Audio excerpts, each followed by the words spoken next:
I'd like to thank PrepJo and Men Meet and invite our other panelists up on the stage and encourage you inquisitive types out there to document your queries on these little white cards and move them, oh, here's some more, thank you, good.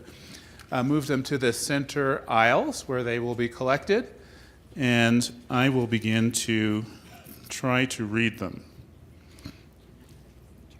Do that from the chair. Yes, I can do that from the chair. Thank you.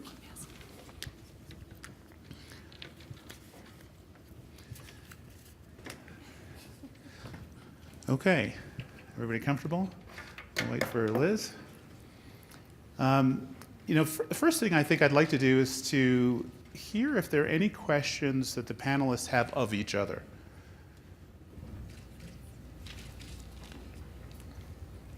Not to put us on the spot or anything. Nothing triggered a little kernel of curiosity? I'll go. I'm constantly kind of immersed in two worlds. One which is like fairly biomedical and technical, and is really goal-oriented and sees coverage and making sure that we get to impact targets and health improvement as its kind of focus area. And then, as you mentioned, there's the process of how you end up doing that. It makes all the difference of whether it's actually a community engaging process or whether it's just a service that's being kind of pushed upon a group. And I'd just love to hear, your sense of at what point does the tilt go the wrong way from your perspective? Anytime that we think we don't have time to engage the community, sometimes folks are, feeling the pressure to move quickly. And, actually one of the notes that I made, and I think it was when Tony first started talking, very often in Oregon, when you talk about, public officials having to do community engagement, there are one or two reactions. One is, oh, God. And the other is, well, why do we need to do that? We already know what people in our communities are going to tell us. And not necessarily thinking about it from that collective impact partnership kind of description that the two of you talked about, and what the power is that you gain from that in terms of workforce development and building some of that community resilience. So I think it's really just trying to think of this as it's not like the one added burden to stick in your backpack. It really should become part of the daily business that we do. Great. Okay. I've been through the questions here, so I'm just going to start firing away. And there are a number of them, and we have about 45 minutes, at least on the agenda. I don't know if that's in fact the amount of time we have. So we probably should keep our answers relatively concise if we can. And I think this is for Men Meet. And the question reads, for financial sustainability, how are you integrating the ACA and exchanges into your insurance offerings? Maybe that's not for Men Meet. Does anybody feel they want to take a crack at that question? I'll read it again. For financial sustainability, how are you integrating the ACA and exchanges into your insurance offerings? One aspect, we're very actively linked with the insurance navigators in the area to connect people who are not connected, who are not enrolled, who are eligible for enrollment, and also to help with insurance literacy. So for people who are enrolled and who come to us with many questions around insurance, we work closely with the insurance navigators, both associated with health plans, but particularly the community ones. So I'm not sure if that fully answers. Well, we may get to it soon because there's some other questions along the same lines Sure. here. This is also for Men Meet. In addition to behavioral health, can you speak to oral health needs and services, and then whole person health underlined? On oral health, we talked to some oral health experts at the beginning, and I asked what should the health coaches do to affect oral health, and they said just tell people to brush and floss. And I thought, that's all you advise that we focused on, and we haven't described it as a major focus, but they certainly, particularly patients who have diabetes, certainly focus a lot on oral hygiene and feet hygiene in particular. But in terms of whole body health, I would say, the coaches always say the first 10 to 15 minutes of every session is a chat about how their week went. And in a sense, I feel that we are affecting their depression not just by using the behavioral activation and motivational interviewing skills. It's just this companionship, which makes a person feel like someone cares. And it sounds really soft, but it's pretty powerful. And I think from that relationship that's built, we are able to do so much more. We're getting people to come out for walking clubs. We're getting them to come out in ways that a lot of public health groups in the neighborhood have struggled to bring people in group-based events. And we know it's because we can leverage this relationship. So I think we start there and then build incrementally on other health areas. I'll just add, let us know what we should do for oral health. For whoever asked the question, probably had a suggestion in mind as well. Please. Okay, and sounds like this is for Dr. Singh. How did you move away from HEDIS scores and 5-star ratings, getting health insurer buy-in, and ensuring financial stability? So one is that we have not entirely moved away from it, but we also recognize that HEDIS scores and 5-star ratings are actually not fundamentally satisfying to insurance companies. They themselves they approximate, today, to our best understanding, they approximately seem like things that might fit the system. But I think that there's a pretty clear understanding that at least the large insurance carriers that work, especially in Medicare and Medicaid populations, they don't fully understand what it would mean to navigate a population on an indicator basis to better health. And there's so many ways that I think kind of game HEDIS scores or 5-star systems in the best of ways and in the worst of ways that actually don't necessarily put the population on a trajectory towards better health, which is in many ways like when you're talking to the actuaries, like what they actually want to know. And that's what people want to know in the long term anyway. So there's actually, I think, a lot more alignment between where communities need to go and what insurance carriers need to do. But I think that we have imperfect sets of instruments. And I think part of what we maybe belligerently do in New York is actually ask them, are you even measuring things correctly? Do you even have a game plan? And the answer usually, if you push a bit harder, is actually not exactly, this is an R&D area, can you help us? Great. This one is for Liz. How do you answer criticism of community engagement that it is not representative and that a scientific poll would be better? I think it depends on what the center of impact is that you're trying to get to. I don't know if polls are more valuable when you're looking at national issues and they give you a sense of a snapshot of how people feel about something the way it's been framed. For us in Oregon, when we think about community engagement, very often we're talking about at the community level. And really, we start from a belief that we can't do anything with integrity at the community level if the community is not there. And so if we have criticisms about folks not being at the table, we're going to be following up with them to say, then how do we do that? And really, we're looking to community leaders to help us, even if it means they're convening the table, we're not convening the table. I think it's really the partnership and leadership more than it's a convening piece for us. Thank you. For Rachel, have ULI-related projects incorporated renewable energy sources? Yeah, so I profiled today the GROW community, which is a One Planet Living community, and one of the tenets of One Planet Living is that the projects at the project scale and at the building scale needs to be zero net energy, and so in some cases those projects actually, they generate through solar energy or other, sometimes it's geothermal sources, energy for the project's own use, and then oftentimes they will send excess electricity back to the grid. So certainly there's lots of connections between human health and environmental sustainability, and they're all interconnected.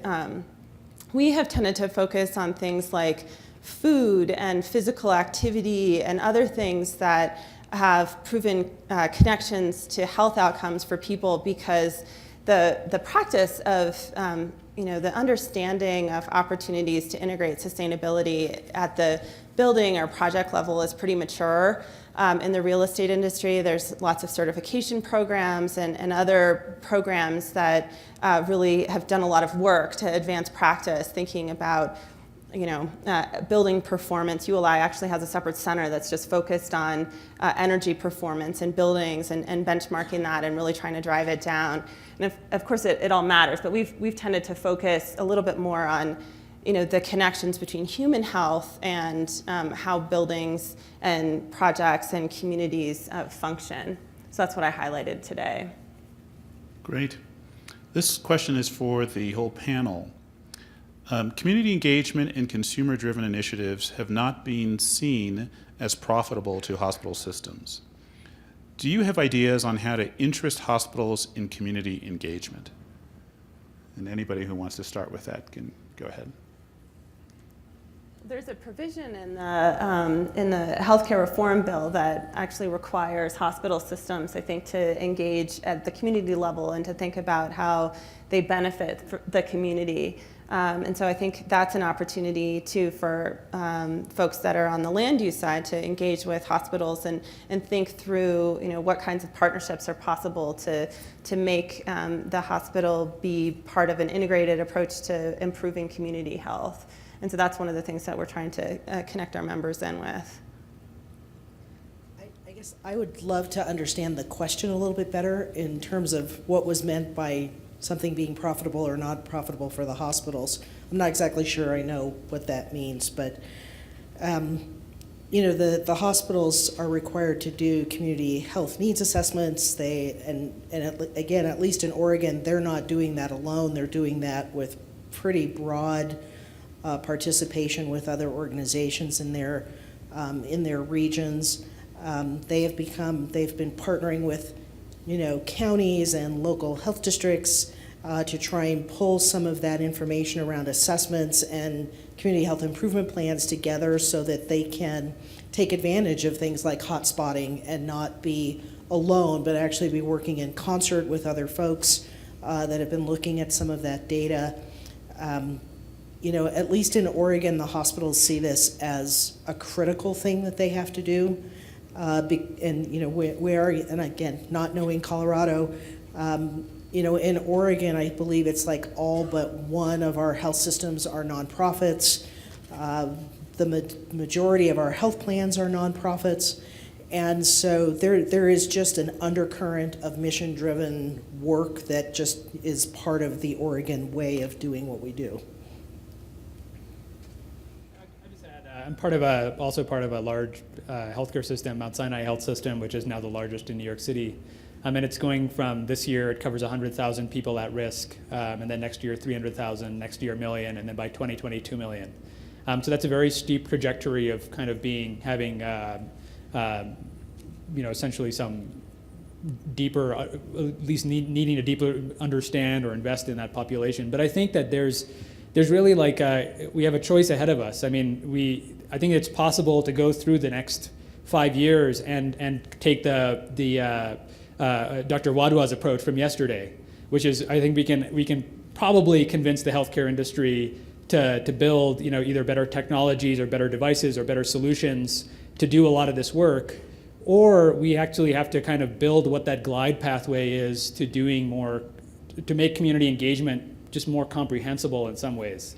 And it seems odd. It seems like it may seem like an insult to have community engagement more digestible to a healthcare system.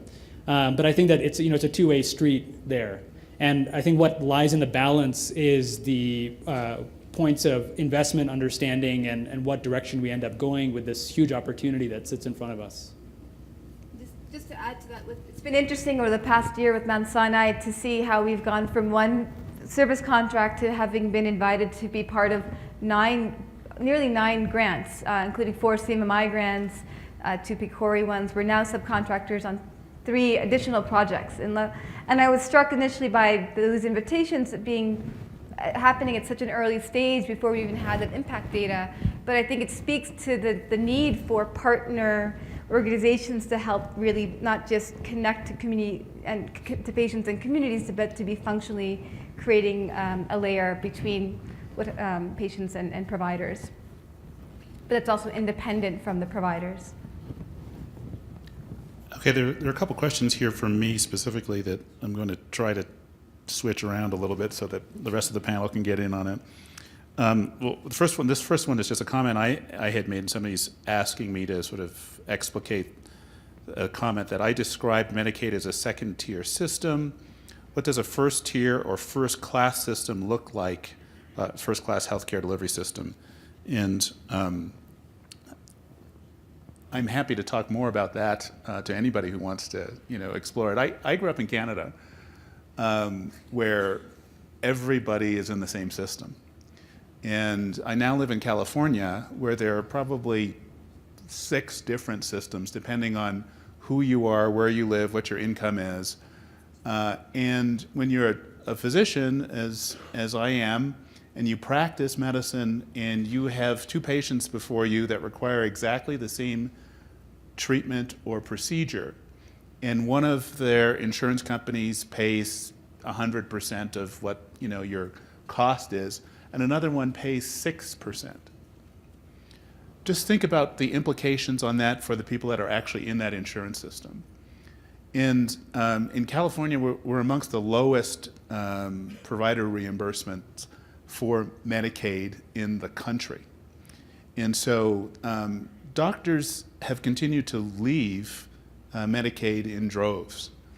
And so sometimes I liken having a Medicaid card to having a ticket to a sold-out concert. And the only way into that concert is literally through the emergency exits. And so that's a second-tier system. I think it says more about us as a society than it does about any of these particular patients or systems. We've decided to stratify people's health insurance based on our perception of their value or their worthiness or some set of metrics that to me is, I think, ultimately very harmful. And I don't know if anybody else has.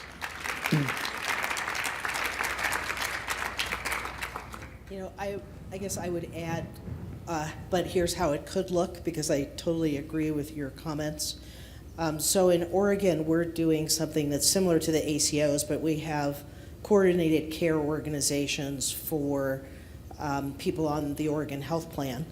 And probably 2 to 3 years ago, as we were looking at how do you transform the delivery of care, the governor decided we were going to start with the populations that the state had responsibility for payment for. And that included people in the Oregon Health Plan. So all of our health system transformation work has begun with people on Medicaid. And in order to show that that was serious, the second group of folks who are lined up to move into this transformed delivery system are public employees. And so this is serious. So for a state that, the size of Oregon, which is, as I said, just under 4 million people, so far with enrollment, we are at about 25% of the population in Oregon eligible for the Oregon Health Plan. When you then add public employees and employees of our education systems, that is a massive population that the state has decided our first investment. And if it goes well, then folks who are in the commercial insurance market get to take advantage of all of the work that has happened there. And so, I agree with your statement, and I think that having some mechanism that says, therefore, that is the first place we have to invest if we're going to make substantive change, I think has just made Oregon just be in a very unique position. Any other thoughts? We can move on. Okay, the next question is, can you share specific stories of how community engagement / organizing has shaped specific strategies or projects? And then it goes on to say, Dr. Eiton said power is not given. how are various panelists working with communities in ways that honor the authentic, presumably power-building relationships and voice versus top-down engagement? Just maybe we'll give one example from New York. We've had, we have a new mayor, and our last Mayor Bloomberg was, famous nationwide for his work to build kind of environmental regulation across the city. And it's interesting in part because what we saw at the street level was the same time that the city was trying to implement the soda ban, which was overturned recently, and a few other things.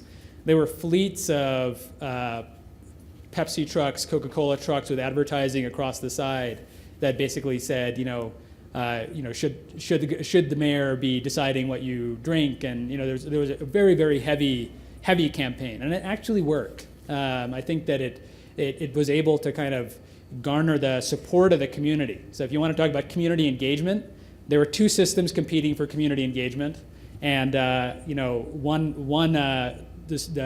PepsiCo and so forth actually were really ahead in New York. Recently, one of our coaches, Lenny, who you saw in one of the pictures, one of her clients tried to go to a movie theater with and had to carry her own food with her. She had to carry strawberries so that she didn't become hypoglycemic during the video. And she wasn't allowed to bring those strawberries into the movie theater because it was outside food. And and so Lenny got upset about that and ended up kind of intervening upon that, both speaking to people in the news, but also speaking to the movie theater. And became a little bit of an issue, not a national scale issue, it was a local issue. And it moved the conversation. And I can imagine the counterpoints, like what would have happened if the city asked the movie theaters to allow for certain diabetic foods and so forth into the movie theaters. It could have worked out fine, but there would have been a real tussle there about now the city's messing with our play, our recreational points. And it was just a very different conversation when Lenny, thin little Hispanic woman who really knows both community organizing and has been involved in the politics of the community, was able to just kind of say, oh, we can just call up, or we can just make this an issue and change it. And so it's a very small, it's a micro example, but these are the micro examples that change people's lives. I mean, for a diabetic to take in, a strawberry in a movie theater, when we talk about making, healthy places where we live, work, and play, I mean, that's part of that space. And unless we want to take big bulldozer mechanisms to change all of these points that we discover, we're going to have to rely upon these sort of approaches to be that type of advocate. Just to add to that, I would add that when I met Danya, who's our director of operations and close colleague, I was really emphasizing to her that my hope for this is exactly what just happened with Lenny, is that our coaches then engage these clients who say, or people in the neighborhood who say, we want healthier food in our bodegas, instead of it being the top-down approach. And I think it just speaks to this power of both peers, but also neighborhood, because you can generate these sort of more subtle movement, I think, when it's when you can build upon people who know each other locally, who know that grocer personally, and then build pressure that way versus the top-down or even the street-based approach, which has utility. But I think around these issues, in terms of decisions about food and behavior, they're more tricky. Let me just be careful not to pit those two against each other. In part because there's a lot of issues that even with the most organizing you can have in a neighborhood, you can't solve them. They're very difficult. They require a lot of support externally. And I think having that confluence, instead of having the fleet of Pepsi trucks, having a fleet of community health workers that really were able to then kind of change the conversation, I mean, that would have been a confluence that might have had a different outcome. So one of the things that we pay attention to a lot on the national scale are pushes for public transit investment. And transit just doesn't get enough financial resources and attention nationwide. A lot of funding goes to roads. And so what's happened is that it is becoming more and more incumbent on communities to figure out how they're going to fund transit. And what you see is that in a lot of places, that funding will hinge on votes. So they will vote to increase a property tax or a sales tax. And nationwide, those approaches have been very successful. So I think about 75% of ballot initiative pushes to fund transit have succeeded. And what we see is that the ones that succeed really require this very broad coalition of stakeholders. So civic leaders, grassroots organizers, environmental folks, people that are concerned about social justice and equity and access, and then public business leaders as well. And when they come together, you can get these really powerful coalitions that push for a specific set of investments in transit. In Denver, the fast track system here is being built out as a result of that vote. And that happened in California too with Measure R and other places. And there are counterexamples as well. So in Atlanta, there was a ballot initiative called T-Splost, which, note to self, don't name a ballot initiative T-Splost up front. But it really lacked that grassroots support and a strong vision and message actually about equity and sustainability, just wasn't coherent as a package of investments, and it failed at the ballot box. And so, those kinds of coalitions, public transit is a piece of, people being able to make active transportation choices and to be able to get to those job opportunities that they need to have access to. So I have two examples. I'm trying to make them really short. One is that in 2007, so the Affordable Care Act was 2009. In 2007, Oregon passed its first legislation around health reform, and it was at a time when our House was a 30-30 split, so 30 Democrats, 30 Republicans. And the notion that you could get a bill passed when you have a divided House is very challenging.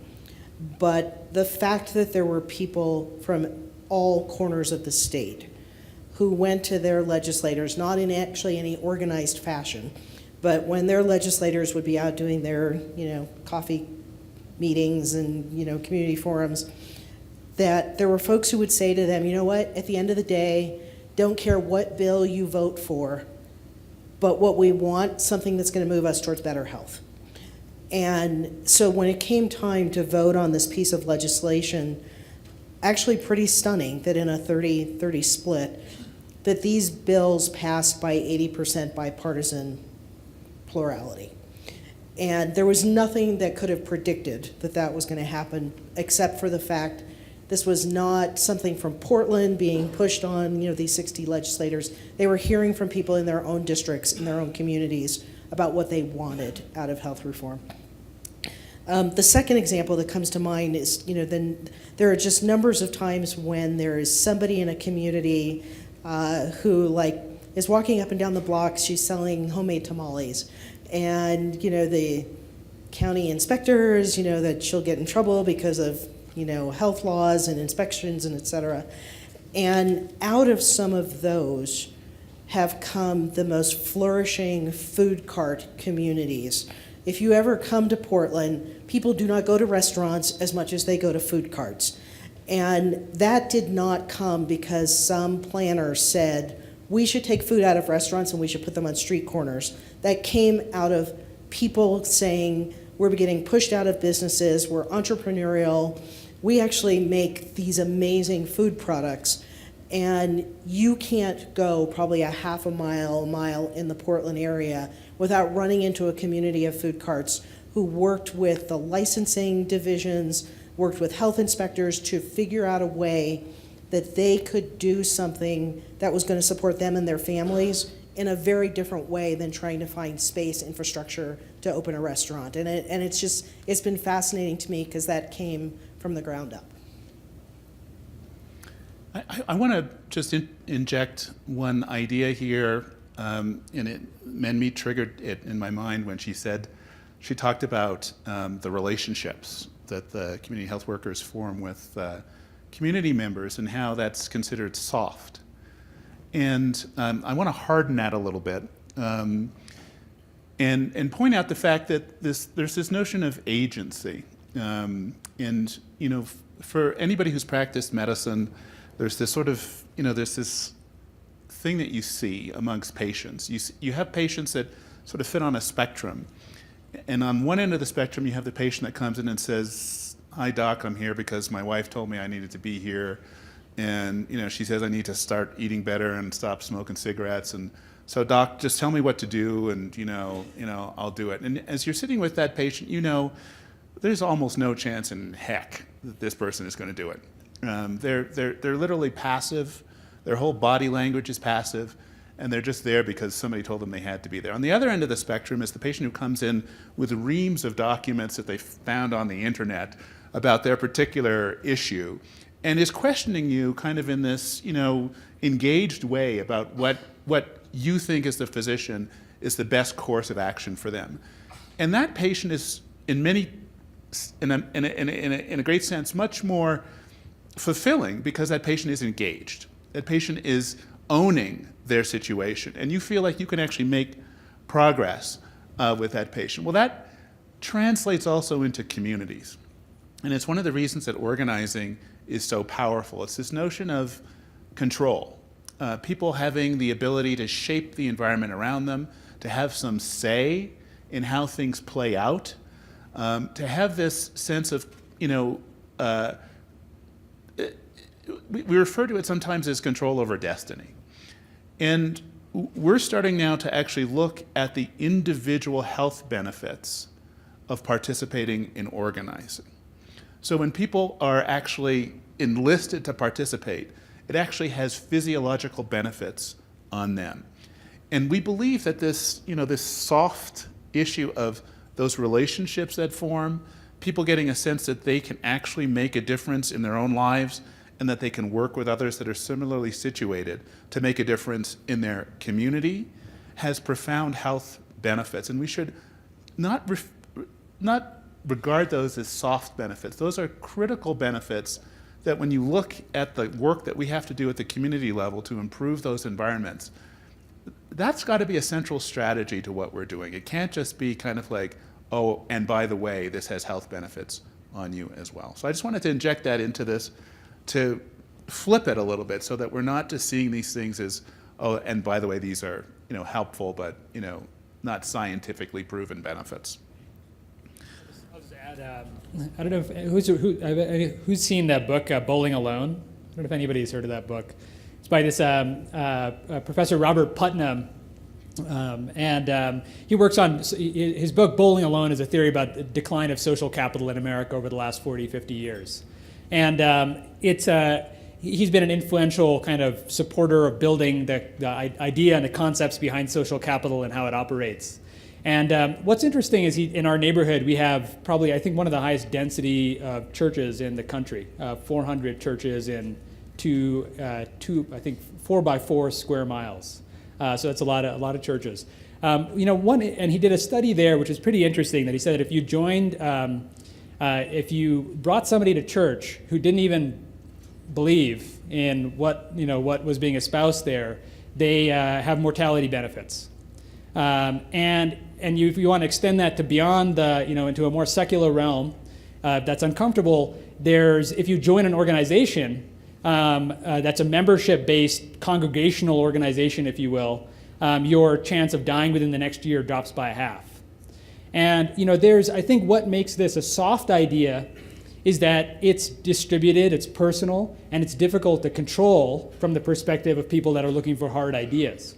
But it's also something that's extremely important for places that are struggling. And I always think about this because when you look at the relationship between income and mortality, you see a pretty steep drop. But if you get really low, like in sub-Saharan Africa, where it's almost subsistence or nothing, you don't see people just dying off. There's something else there that's keeping people alive and thriving and having families and so forth. And so we end up kind of looking at just the hard metrics, and then there's something very odd that happens when at the bottom, what it looks like at the bottom, and that's this role for these soft things, which are actually really important. And thinking about how those manifest in the physical realm, so yesterday there was an exploration of the Better Block project, which engages communities in really sort of tactical, strategic approaches on a very short-term basis, but it works with communities to engage them in thinking about what kinds of improvements can be made in neighborhood commercial strip or downtown, and then works with them to actually implement that on a temporary basis, sort of try out what works. And so you get all of these multiple benefits all at once. You get the community coming together to re-envision a space, and the physical improvements that come, some of the economic engagement, and so you can see that kind of engagement happening at the in the sort of places that you can touch and feel as well. You actually reminded me of Dan Buettner and his work in the Blue Zones projects, because you're talking about sense of community, sense of purpose, and that those things actually, they impact our health, they impact our longevity, and that some of them are harder to measure at a community level, but they're really significant to implement, so that we pay attention to that. Great. And if you get a chance to read that book, Blue Zones, do. It talks about 6 or 7 communities in the world where people routinely live above 100 years, and some of the factors that are common across those communities. All right, this is for Dr. Singh, I think, and me as well. How do you think we can transition the community health worker role to the U.S. with all of the laws, rules, et cetera, about scope, which I presume means scope of practice and the like? I'll mention maybe some of the larger issues that we dealt with, and then we can maybe speak about some of the transitions we made internally to deal with this. So first of all, community health workers are not new to the United States. I mean, they've been across the United States 40 years. We've got, in Alaska, community health workers have been important. In Arkansas, they've been actually funded by Medicaid at various points in time. And in Texas, there's certification programs. In January, CMS at the federal level allowed for physician-directed payments of community health workers, and New Mexico has just implemented that. And so along the way, you see a huge push with CHW, community health worker advocacy groups, for kind of formalizing this role. I think there's a little bit of a challenge here, in part because we're also starting to see community college associate degree programs come up to train community health workers. And one thing I really worry about is having people go to school and get trained and pay money even to get certified for jobs that don't exist, especially people that are looking for this as a pathway up. And part of that is a balance between getting legitimate recognition within a system and at the same time making sure that you're working with an industry and a market or a place or however it ends up shaping out that is receptive to you. So I think there's kind of a balance that we have to strike there. We have been in close touch with organizations like SEIU, labor organizations, and others, asking them how, are they going to be moving to organize community health workers? What do we have to do to anticipate? And for the moment, they're really non-clinical workers. And we've actually, as Manmeet will mention, have actually shifted how we actually speak about community health workers in our context to kind of fit with a different movement that's afoot around coaching. Yeah, I mean, before even starting delivery, we made a decision to call them health coaches, because I thought, in sub-Saharan Africa, they were doing curative activities like treating diarrhea, whereas here we're motivating people to change their portions on their plates and their medication management and very behavioral activities for which coaching seemed like a better term. And just recently we've been having conversations internally about, I've been asking the coaches, how do you perceive the term health coach versus community health worker? And how do your neighbors and clients perceive the term? And I wasn't surprised, but very, very interested to hear that they themselves really don't like the term community health worker, because in the Hispanic community, it's seen as a very informal role, and that they find that their clients who see them as community health workers are sometimes a little bit less serious about being there on time. And I think the coaches in our organization commented on how proud they are to be part of an effort that's really focused on professionalizing what they do tangibly and really supporting their continual skill development. And so we don't really talk a lot about scope of practice in a policy way internally right now, but we're really trying to make sure that we design There's training, the supportive supervision, the clinical supervision we provide for the team, and the brand identity that they carry in the community in a way that matches the way our healthcare environment is changing, as the delivery of care globally is changing and the roles are transitioning. So we want to make sure that we're moving quickly in order to meet the needs of our patients, but also maintain the professional role of that coach, while also being community embedded. So it's kind of a tough balance as well. We also have internal questions around what we actually call the people we work with, clients, patients, members, a number of things, and we're kind of letting over time. They're not patients. I mean, that's very clear to us. They're somebody else's patients, perhaps. But even clients, we have a community health worker that came from the banking industry. She was a teller at a bank before she became a community health coach, and she really hates the term clients because it reminds her of her old job and kind of the very transactional interaction. And so over time, we're kind of letting them kind of let us know what they think the best nomenclature should look like. But it's something that I think, as was mentioned, the words really matter a lot, and it changes the perceptions quite a bit. And it's something that we're still working with. It's a very fluid environment. Okay, we're down to our last 5 minutes, and I'm not going to be able to get to all of these questions, so those of you who didn't hear your questions read, feel free to come up afterwards and speak to the panelists individually, or however you want to have your question addressed. I'm going to try to collapse these 2 questions here that I think are relevant to the theme of the whole conference. The first one is, what strategies do folks have for targeting groups that aren't participating in the process due to low bandwidth? How do we get them to the table when they're so focused on survival? And the next question is, how can we engage non-traditional target groups, for instance, women, faith-based organizations, youngsters, and seniors? And maybe we can have everybody take a crack at those, and then we can conclude. My quick response would be hiring and coaches who reflect those demographics, and growing our presence by continuing to have that peer effect and engaging teens to work with teens and people of different backgrounds. The neighborhood doesn't define the demographic. There's a lot of diversity even within it, so that's part of our strategy around that. I'd maybe actually disagree a little bit with my wife, which is. I think there's a lot of power between the kind of demographic matching that is being discussed. But as a doctor, I try to, at least the goal is to just deal with everybody who comes to you in a way that's appropriate and equitable. And sometimes you're not going to just find enough people that fit whatever type of targeted group you're trying to hire for. So it doesn't make sense to hire a community health worker for people that are of a certain, whatever the qualification is. And so I think overlaid upon that is really a sense of where the place-based approaches matter a lot, because there's a lot more that ties people together in a place than just some of the demographic factors that end up showing up on our spreadsheets.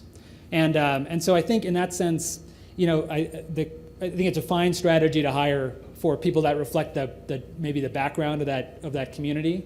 But it can't be also the only messaging that they're provided, or just forcing them to kind of match in that way. I'll give a specific example. Within our amongst our health coaches, when clients come in, they actually end up, based upon the personality of the client, end up swapping the clients. They say, oh, this is a good person for X coach. This is a good person for X coach. And I think that's actually a really important way to start doing this on a very micro scale. I think I'm looking forward to the kind of bigger answers, but at least on a small way, there's things that people feel that are more important about themselves sometimes than some of the things that we match them to. Sure. How about our other panelists? So I have 3 things. One is the notion of getting people to the table is a notion that I kind of had to do away with. And I think where we are when we're trying to find those partnerships and trying to engage matters. So, and I think it's been a theme with all the presentations that that sense of place and being in the community matters. So that's one strategy. The other is, I may not be the right person to try and figure out what high school students and young college students are thinking. So I need to know who is the right person. Who can I partner with? How do I get that kind of information? It may happen in a room that I get invited to. It may happen in a room that I never get invited to. But engaging them takes kind of multiple layers of strategies. The third one is just finding multiple ways for people to engage. I think of some of the tribal communities where, it's very challenging for them to have folks who are not part of their community come in and say, hey, we're here, we want information from you. And so allowing for, and again, in today's day and age, you can come to a meeting, you can send me an email, you can tweet something, you can text something, you can send your message via some other avenue. That we just find as many openings so that no matter where they want to send their insights, there's no wrong place for them to do that. And so just in planning and real estate development, there's a lot of community engagement that happens, although not all of it is that well done. We've all attended sort of deadly community meetings to talk about a project, and people can get really turned off. And so, some strategies for engaging with people are, number one, don't expect too much of them. You can ask people to come at it again and again, and then they don't actually see results. And so it's important to have action, follow talk. We've seen our members start to engage with people on social media a lot more. So a lot of times in community meetings, you get the very engaged, older people that have a lot of time to come out. And so trying to add some voices to the mix through social media and really thinking about it like a campaign. Going out to people where they are rather than expecting them to come to you. And then also, I think it's important to think about the physical realm and the places in communities that people can come together. And a lot of our members are really thinking about that, not just about how that project can serve the people that live there or are visiting there for office, to work there, but really thinking about how you can create sort of porous lines so that people in surrounding neighborhoods feel welcome and that there's a place for them there. And so ARIA, that project that I talked about, now is implementing some strategies to bring, very modest income community into that project through food. So engaging them in planting gardens and, engaging them through the trail amenities and other things so that it doesn't feel like, this project is just for the people that are located there. Okay, well, I think you can see, and I want to credit the Colorado Health Foundation for taking on a very ambitious topic, in this session with a wide spectrum of perspectives on community engagement. I think one of the things we take from our panelists' insights is that you do get better outcomes and decisions when you go deep and try to find out how people feel, what they think, what they prioritize. And for the most part in healthcare, we have not been good at that. We have assumed what people wanted, and we have been wrong a lot of the time.